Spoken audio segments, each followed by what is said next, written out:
Hi, I'm David Van Slyke, and I have the privilege of serving as the Dean of the Maxwell School. Welcome to the Inaugural Awards of Excellence.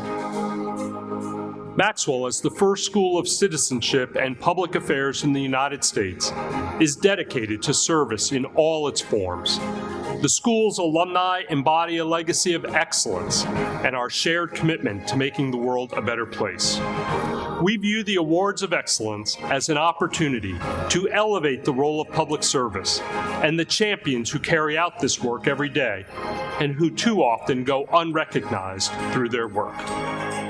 We also see the Awards of Excellence as an opportunity to honor and promote the work of our alumni and their contributions to society, and as an opportunity to shine a light on the many ways public service can be demonstrated. You may be wondering, why now? Why did Maxwell choose now to start this recognition program? As Maxwell approaches the school's centennial, the Awards of Excellence offer an opportunity to take stock and reflect not only on our legacy, but on the future of public service. Now more than ever, initiatives to actively advance the ideals of citizenship, service, and democracy are vitally important. Trust in public institutions is critical to enacting and executing policies that address pressing societal problems. And yet, on average, only 1/3 of Americans and less than a half of all individuals internationally say they trust their national government. Effective and dedicated public service professionals, like those who go on to a range of career paths after graduating from the Maxwell School, are critically important to rebuilding that trust. We hope that Awards of Excellence and the examples set by our honorees will be a call to inspire others to practice engaged citizenship. As we were planning the Awards of Excellence program, it was important that these awards and the honorees reflect the work of our global community. The awards and their honorees represent a diverse range of careers, backgrounds, and programs of study. The Maxwell Compass Award celebrates accomplishments of earlier career alumni. The Inaugural Award goes to Keome and Rowe, who advances the public good at home and abroad as a Foreign Service officer. The Maxwell 1924 Award honors sustained leadership and achievement by alumni. This year's award goes to Ken Auletta for his commitment to using journalism to shine a light on societal issues and advancing the public good. The Maxwell Spirit of Public Service Award celebrates individuals' deep and widespread impact, reflective of the ideals of the Maxwell School. Our inaugural recipient is revered humanitarian Helene Gayle. The Maxwell Advocate Award recognizes alumni contributions to advance diversity, equity, inclusion, accessibility, and social justice.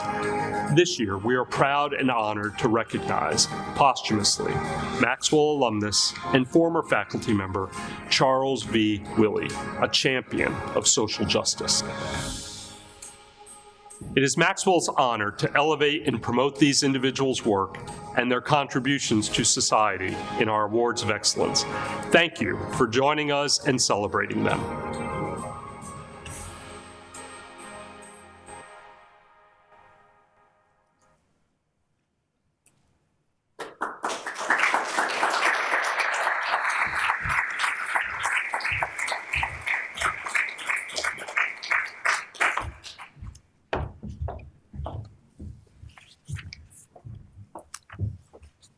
Thank you so much for joining us this evening. We are so delighted to gather with you for Maxwell's Inaugural Awards of Excellence, as we celebrate our shared commitment to public service to recognize our 2022 honorees.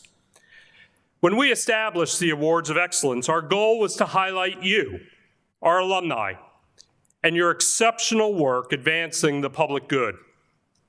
We are thrilled to debut the Awards of Excellence in Washington, D.C., a region that is important to Maxwell in so many ways. We also have alumni and guests joining us tonight from across the United States and around the globe. as we are live streaming our Awards of Excellence celebrations so the entire Maxwell community may participate. It is now my honor and privilege to introduce our MC for this evening, Dr. Donna Shalala. Like so many of our fellow alumni, she is a tireless champion of the Maxwell School and for public service. We are delighted that she joins us for this special celebration. Dr. Shalala has over 40 years of experience as an accomplished scholar, teacher, and leader. Currently, she is Trustee Professor of Political Science and Health Policy at the University of Miami, where she teaches one of the largest courses on campus. Among her many leadership roles in higher education, she has served as president of Hunter College of the City University of New York, as chancellor of the University of Wisconsin-Madison, and as president of the University of Miami.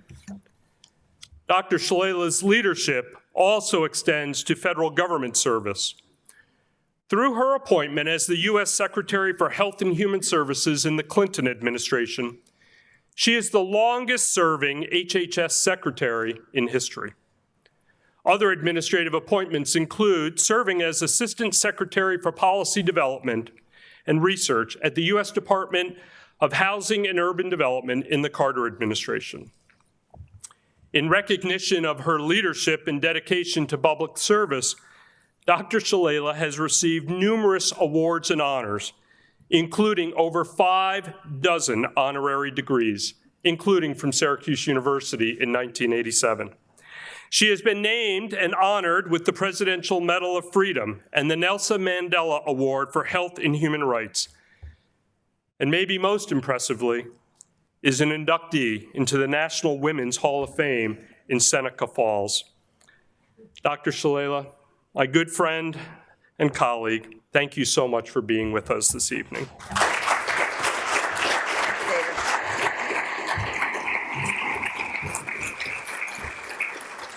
Thank you very much. Thank you, David. You're being very shy. Congratulations on the #1 ranking for over a decade. Thank you very much. I may be the only person that received an honorary degree from Syracuse who once occupied the administration building during the Vietnam War. So it's my honor to serve as MC for Maxwell's Inaugural Awards of Excellence. It's also wonderful to be sharing this evening with other fellow alums and friends. And it's especially fitting that we're in Washington, D.C., the home of Maxwell's D.C.-based programs where undergraduates and graduate students and executive-level students explore programs in international relations and public diplomacy, and more. We're thrilled to host the Inaugural Awards of Excellence at our D.C. home, the Center for Strategic and International Studies, CSIS. As you likely know, the greater Washington area is home to 4,000 Maxwell alums living and working in D.C., the largest network of Maxwell alumni outside of New York State. This community within a community perfectly exemplifies the power of the Maxwell School alums and of our network. And no one knows that better than I. When I arrived for the first time here in Washington in 1977 as the newly anointed Assistant Secretary for Policy at HUD, my good friend and classmate, Astrid Merget, flew back down from New York, where she was teaching at Columbia, and walked into my new offices at HUD. They were totally empty, no furniture, nothing. Somehow, Astrid tracked down the Maxwell alumni list in HUD. 40 people showed up. Within 24 hours, I had furniture, I had computer systems up and working. Maxwell alumni had delivered, and they delivered for me for all 4 years during my period at HUD. It was then called the Maxwell Mafia, and they certainly were impressive. So let's go with the awards. First, the Maxwell Compass Award. The Maxwell Compass Award was created to recognize an early career alumnus for accomplishments and professional or community impact. Keome Rowe, a 2016 graduate of Maxwell's dual master's program in public administration and international relations. He's a foreign service officer with the Department of State, where he has already served in Pakistan and China and currently is in Pakistan. When he was preparing for and serving in his recent post in Pakistan, he rose to numerous challenges related to the pandemic, including starting his post early to relieve a very weary embassy staff and serving an additional role as acting deputy spokesperson and adjusting to the pandemic-related challenges. In Mr. Rowe's award nomination, his nominator said, "Keome embodies the Maxwell spirit of being a conscientious individual with a high sense of duty to serve the public." Keome, please join us on stage to accept your award.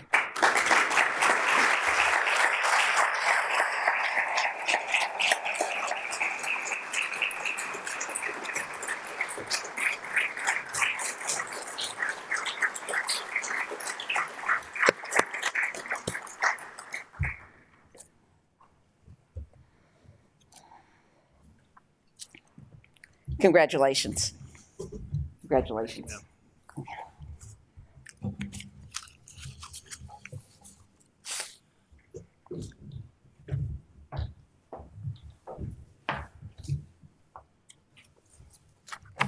Hi, good evening, everybody. I'd like to recognize Dean Van Slyke, Donna, the fellow award recipients, and distinguished guests. Thank you all. It's so great to see so many familiar faces in the audience, both old and some new. I'd be remiss if I did not take a moment to acknowledge and celebrate all of the contributions and dedication of our healthcare professionals and service workers out there. Thank you for your hard work, sacrifices to keep us all safe during the ongoing pandemic, and for providing us an opportunity to have some sense of normalcy and be here today. I arrived in the United States from Pakistan a few days ago, and I have to say it feels good to be home. To be able to be here in person is even better. Plus, who doesn't like receiving a warm welcome like this when they're coming back home? I'm truly honored and humbled to be the first recipient of the Maxwell Compass Award. I want to thank all of my former teachers, professors, and mentors for being a part of my village. Thank you so much for investing your time, energy, wisdom, patience, in helping me to be the best version of myself and pushing me to never decline a challenge. The village is why I chose Maxwell. It felt like home from the first phone call with Christine Amelino to casual conversations with Professor Van Slyke and many others. I knew after attending Maxwell, I would leave wiser, more confident, and know how to identify problems, ask the right questions, and more importantly, be a problem solver. I even picked up some statistics and quant along the way to help my recommendations, which are quite convincing, I might say. My greatest teachers outside of Maxwell and in the education realm are my parents and especially my beloved grandparents. They're old school. They're born in the 1920s and saw so much in their lifetimes. I'm grateful for their hands-on role in instilling values such as hard work, honor, a sense of duty to your family and your community. More importantly, they taught me who I want to be in this world.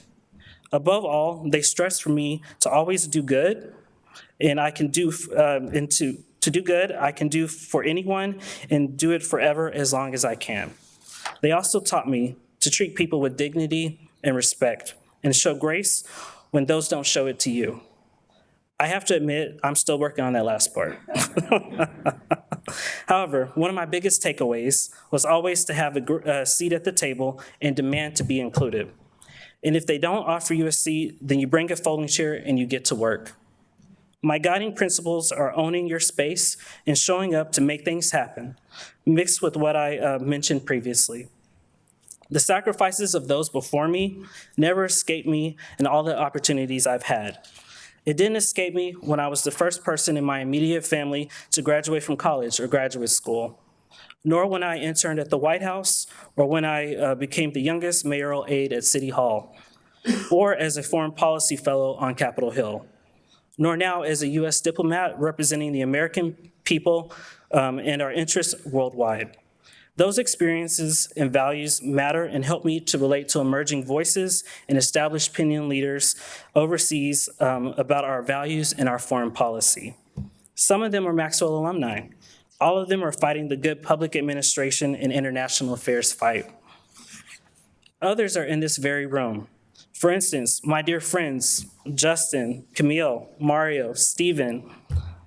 Shout out to Stephen for nominating me. Thank you so much.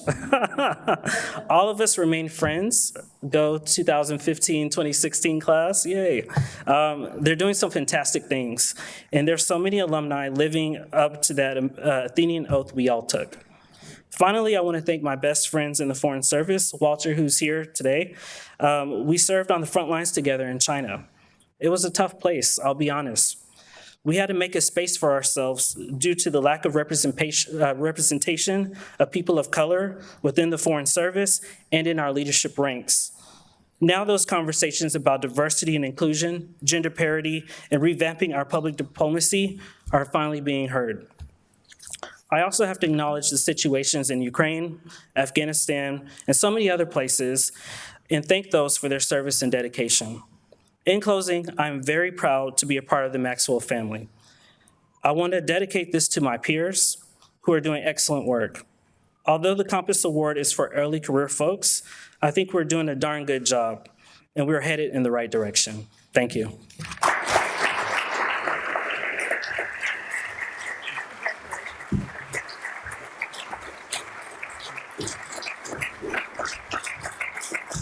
Congratulations. So citizenship, leadership, and public service are integral to and interwoven into the Maxwell School's mission.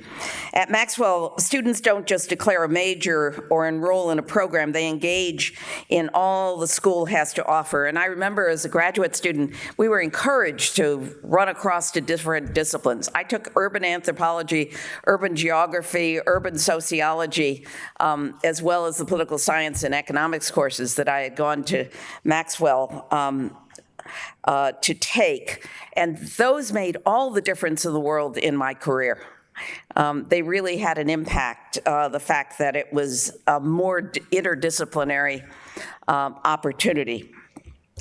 Maxwell's alumni go on to advance the ideals of Maxwell in leadership and diversity and ideas.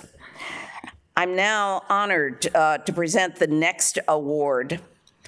Named for Maxwell's founding year, the Maxwell 1924 Award was established to honor an alumnus for distinguished or sustained professional or civic leadership and achievement. This year's honoree is my friend and classmate Ken Auletta, columnist and profile writer for The New Yorker and best-selling author.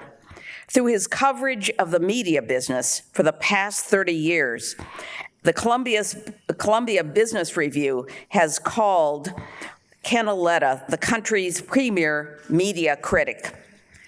Ken Auletta recently shared with Maxwell, "I view journalism as a public service.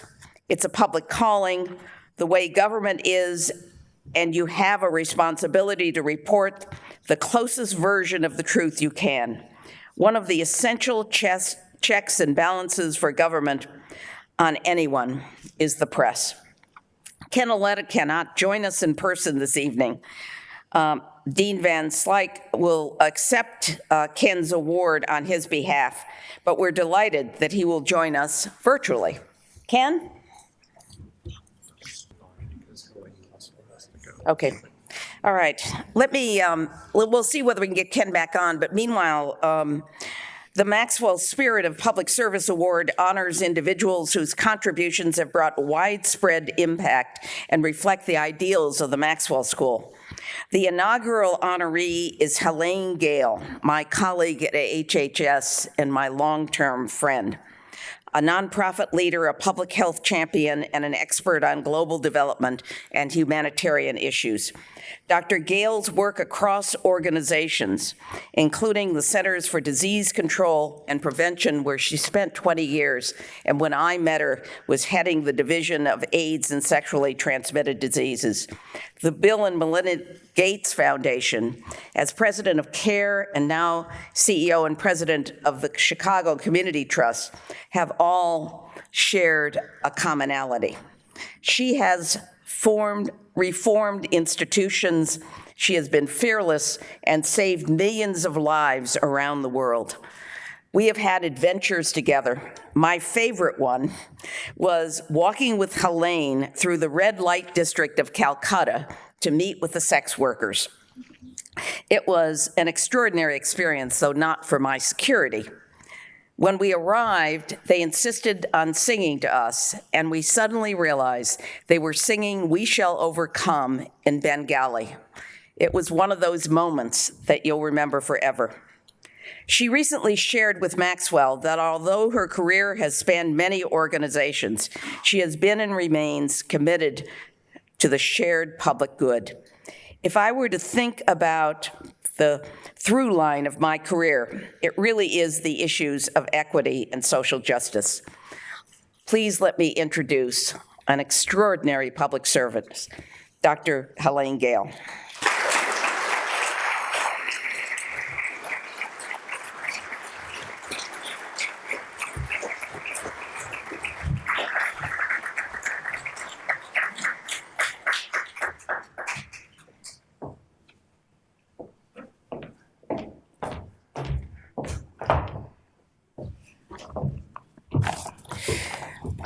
Well, I couldn't be more excited and pleased to be getting this inaugural Maxwell School Spirit of Public Service.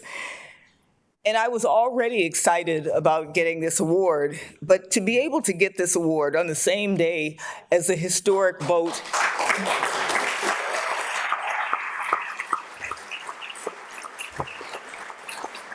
to put the first Black woman on the Supreme Court of the United States of America. It doesn't get any better than that. So this is truly a day to celebrate public service in all of its forms and in all of its different facets.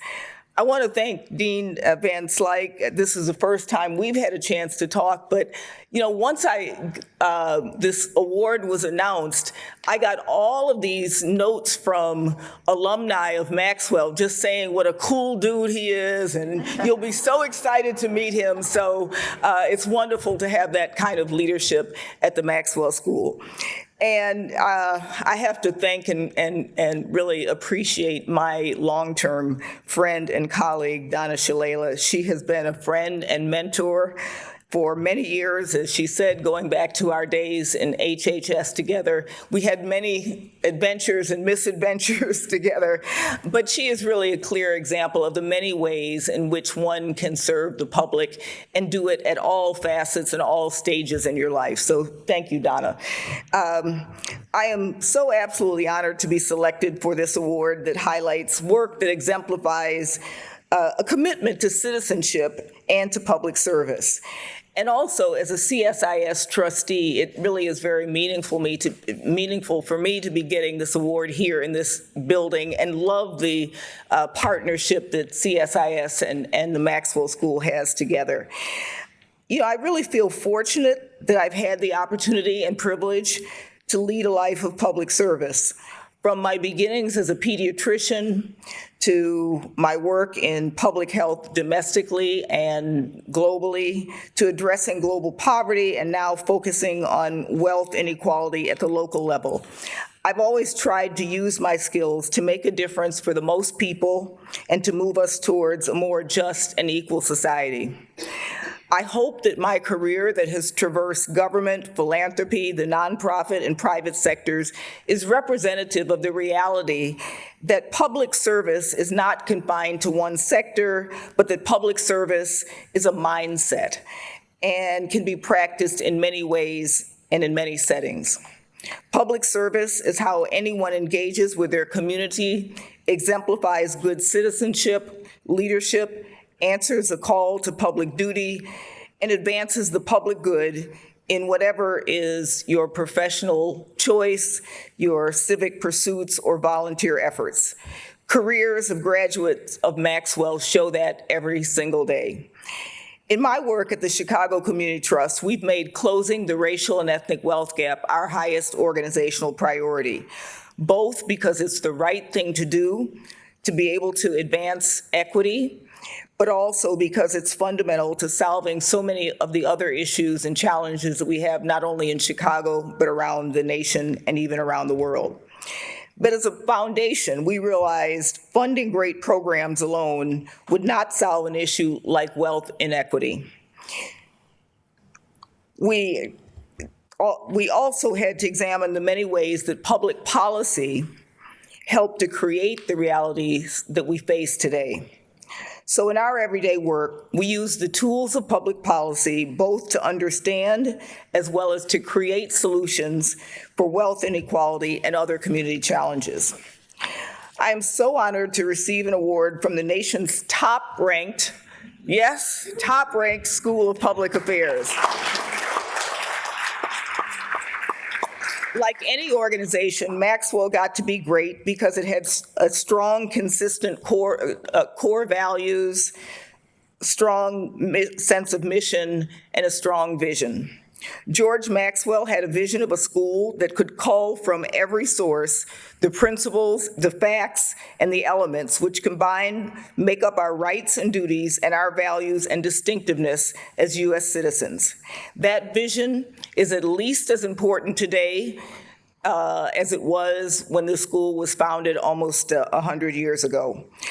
I hope this award now means that I am also a part of the long legacy of Maxwell, and I can brag about Maxwell along with all the other current students and alumni.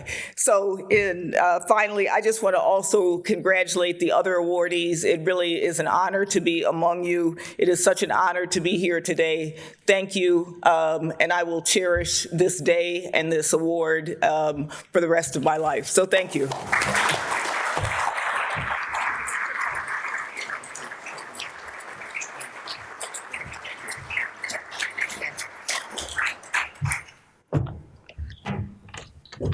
We're going to try to get Ken back on right now.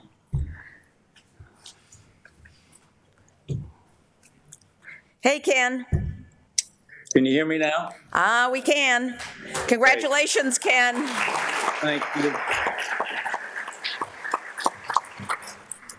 And thank you, Dean Van Slyke, and Donna, great to see you again, and welcome, and thank the many alumni and honor guests in the audience, and my fellow recipients. When I entered the Maxwell School, I didn't expect to become a journalist. I expected to serve in government at some point. And at Maxwell, I was trained to do a number of things. I was trained to dig, to try and sort out facts, to appreciate complexity, and to have a greater sense of why government was a public service.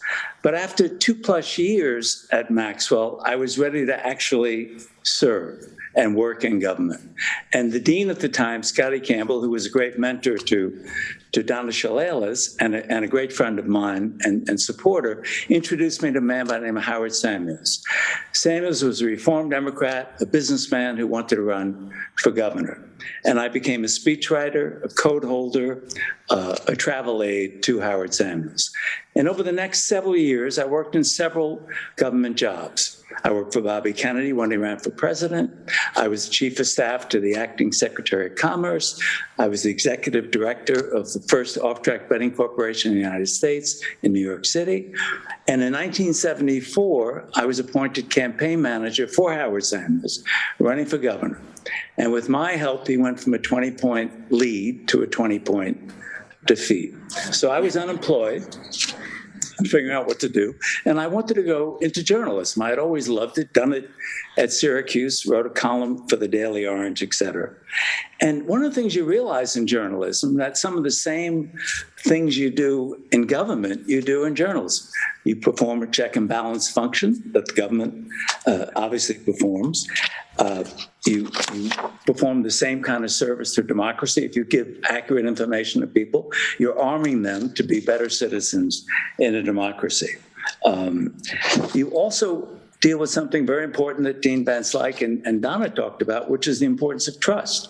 If you do your job diligently, you create an element of trust.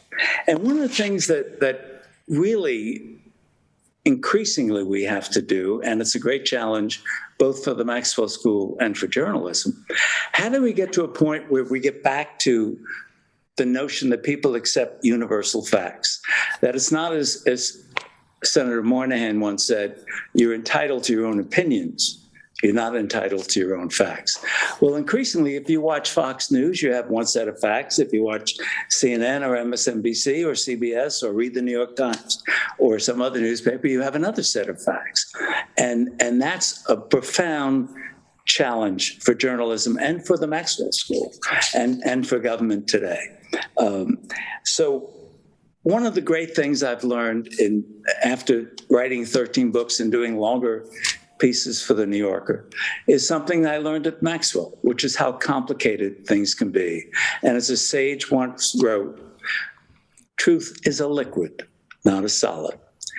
And I constantly bump up against that truth as I dig and try and do my job as a journalist, hoping that I'm performing the kind of public service that I was trained to do at the Maxwell School. So I want to thank the Maxwell School for this honor, and very much. It's been an honor. Thank you. Congratulations, Ken. Thanks, Donna.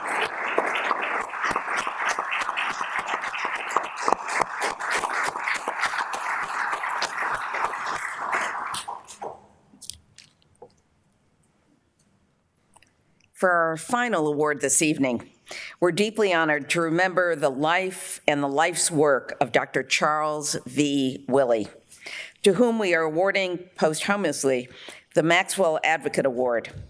He was a beloved faculty leader and my professor. This award was created to recognize individuals who reflect Maxwell's commitment to diversity, equity, and inclusion in their professional and volunteer pursuits. Dr. Willie passed away this past January after a storied career as a scholar, as a policy advisor, as a teacher, as a mentor, and as a tireless community activist. He was also an incredible example to his children, in whom he instilled the same dedication to education and community service that his parents instilled in him. In fact, in reviewing his nomination for the award, it was hard to imagine anyone who so exemplifies the intention of the award, which is not only to honor an individual's work, but also to inspire others to continue the fight for social justice and equity. For this reason, I'm very proud to announce that hereafter, the Maxwell Advocate Award will be known as the Charles V. Willie Advocate Award.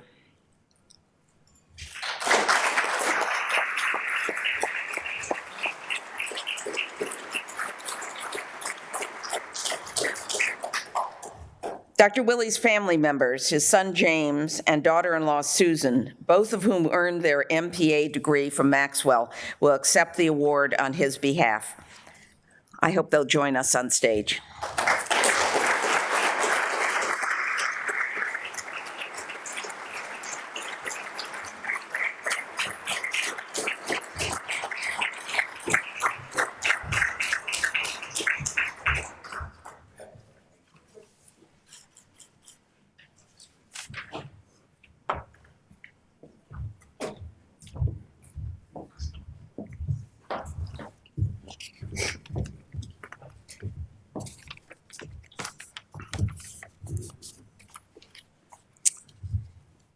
Thank you, and on behalf of my father, who passed away this winter, I know he would be deeply honored, and he always loved the Maxwell School. It was his home, his home base kind of from when he first got to Syracuse.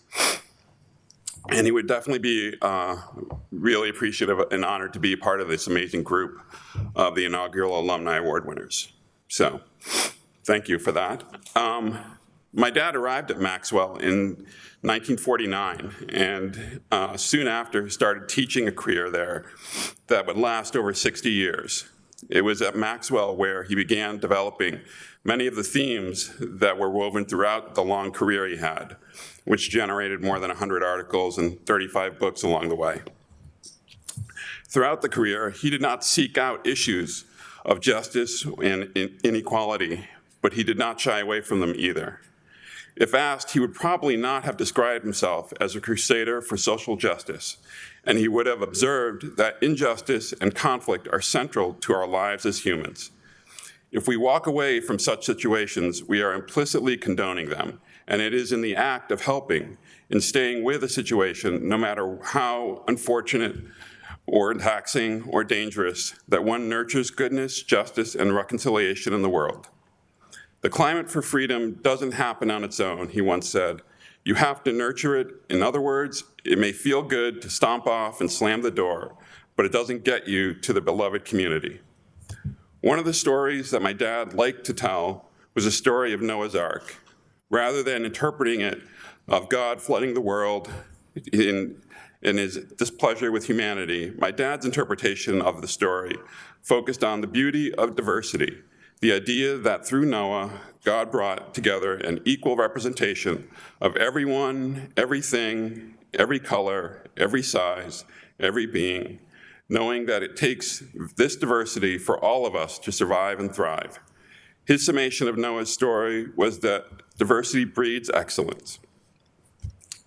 As a Maxwell alumnus, 41 years after my father got his degree, I know my father was, and I am proud of the work that Maxwell has done and continues to do around the issues of diversity and inclusion. Thank you for this recognition and including my father in this.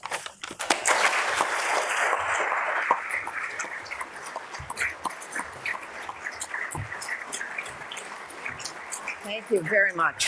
Thank you very much. Okay.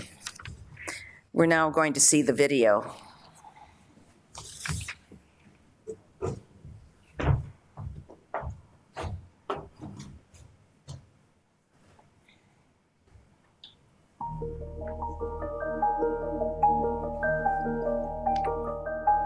Dr. Charles Willie was an accomplished scholar and a lifelong learner who had dedicated his life to solving social problems. The grandson of enslaved people whose father received only an 8th grade education, Dr. Willie developed a passion for learning at a young age.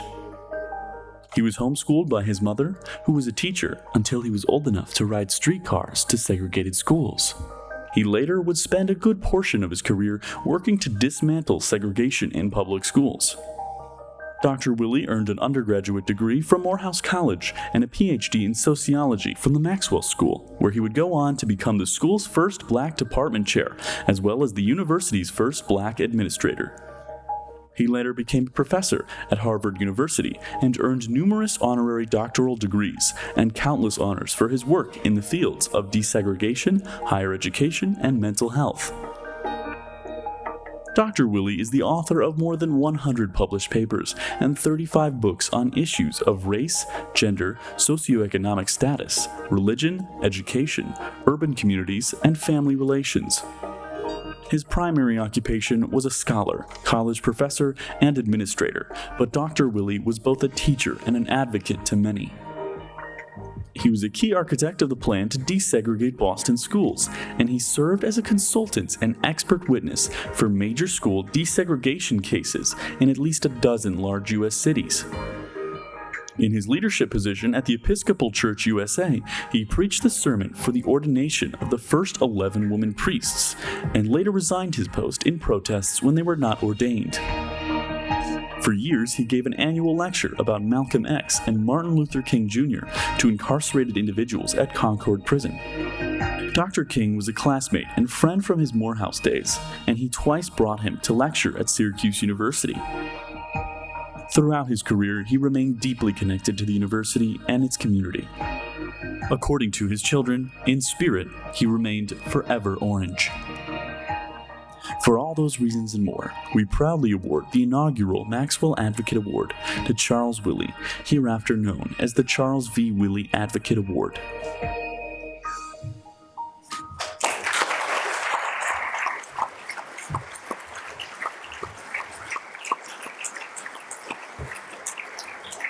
Extraordinary. So thank you for joining us for this evening's celebration of engaged citizenship. It's now my pleasure to welcome back our cool dude, Dean.